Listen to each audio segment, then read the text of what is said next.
നമസ്കാരം.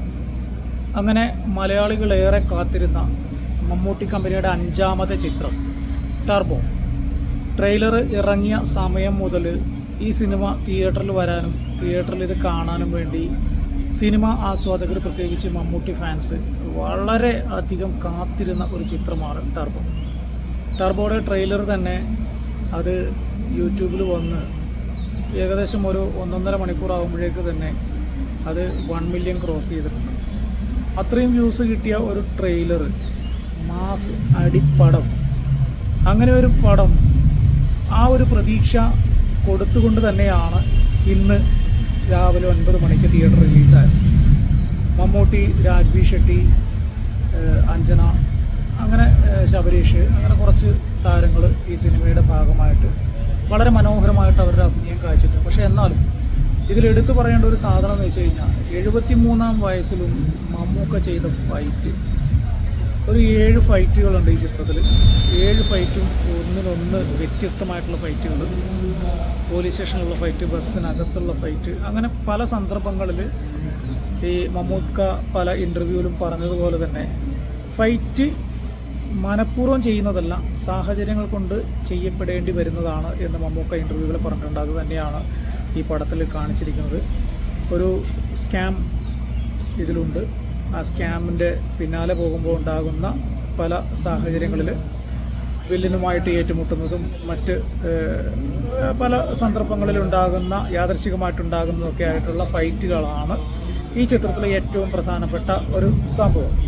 ഫീനിക്സ് പ്രഭു എന്ന ഫൈറ്റ് മാസ്റ്ററാണ് ഈ ചിത്രത്തിന് വേണ്ടി ഫൈറ്റ് ചെയ്തിരിക്കുന്നത്. അദ്ദേഹം വളരെ മനോഹരമായിട്ട് തന്നെ മമ്മൂക്കയെ കൊണ്ട് ഇതിനകത്ത് ഫൈറ്റ് ചെയ്യിച്ചിട്ടുണ്ട്. ഫീനിക്സ് പ്രഭു അദ്ദേഹത്തിൻ്റെ ഇൻ്റർവ്യൂവിൽ പറഞ്ഞൊരു കാര്യം എന്ന് വെച്ച് കഴിഞ്ഞാൽ 73 വയസ്സുള്ള മമ്മൂക്ക അല്ലെങ്കിൽ മമ്മൂട്ടി സാറ് ഒരു ഡ്യൂപ്പിനെ വെച്ച് പോലും ഒരു ഷോട്ടിൽ, ഒരു ചെറിയ ചിന്ന ഷോട്ടായിരിക്കട്ടെ പെരിയ ഷോട്ടായിരിക്കട്ടെ, ഒരു ഡ്യൂപ്പിനെ വെച്ച് പോലും ചെയ്യാൻ സമ്മതിച്ചില്ല എന്ന് ഫീനിക്സ് പ്രഭു തന്നെ പറഞ്ഞിട്ടുണ്ട്.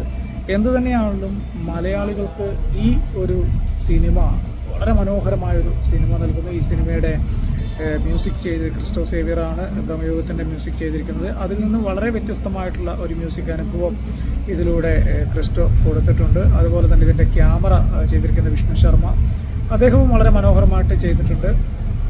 അതിലെല്ലാം ഉപരി ഇതിൻ്റെ ഡയറക്ടർ ആയിട്ടുള്ള വൈശാഖ്, അദ്ദേഹത്തിൻ്റെ അടിപ്പടങ്ങളോട് എന്നും അദ്ദേഹം കാണിക്കുന്ന ഒരു ഇഷ്ടം ഈ പടത്തിൽ വളരെ മനോഹരമായിട്ട് അദ്ദേഹം നമുക്ക് മുന്നിൽ വരച്ച് കാണിച്ചിട്ടുണ്ട്.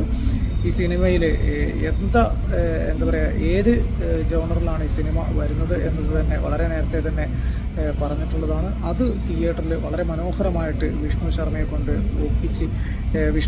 കൊണ്ട് ഒപ്പിയെടുക്കാൻ സാധിച്ചിട്ടുണ്ട്. വൈശാഖ് അത് കൃത്യമായിട്ടുള്ള ഡയറക്റ്റ് ചെയ്യുകയും ചെയ്തു.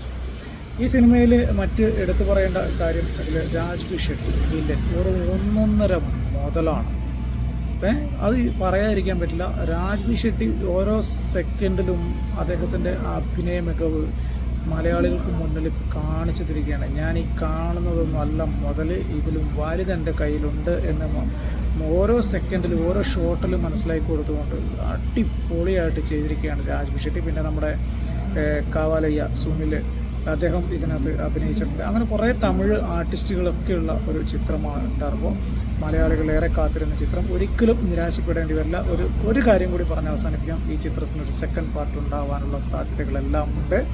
അങ്ങനെയാണ് ഈ ചിത്രം അവസാനിപ്പിക്കുന്നത്. അങ്ങനെ ഒരു സെക്കൻഡ് പാർട്ട് വരികയാണ് എങ്കിൽ ഇത് ഈ ടർബോയ്ക്ക് മേളിലൊരു ടർബോ ആയിരിക്കും ഇതിൻ്റെ സെക്കൻഡ് പാർട്ട് എന്നത് ഉറപ്പായ കാര്യമാണ്. കാരണം അത് അങ്ങനെയാണ് അവസാനിപ്പിക്കുന്നത്. ആ സെക്കൻഡ് പാർട്ടിൽ വരാൻ പോകുന്ന വില്ലൻ നമ്മൾ ആരും പ്രതീക്ഷിക്കാത്തൊരു വില്ലനായിരിക്കും.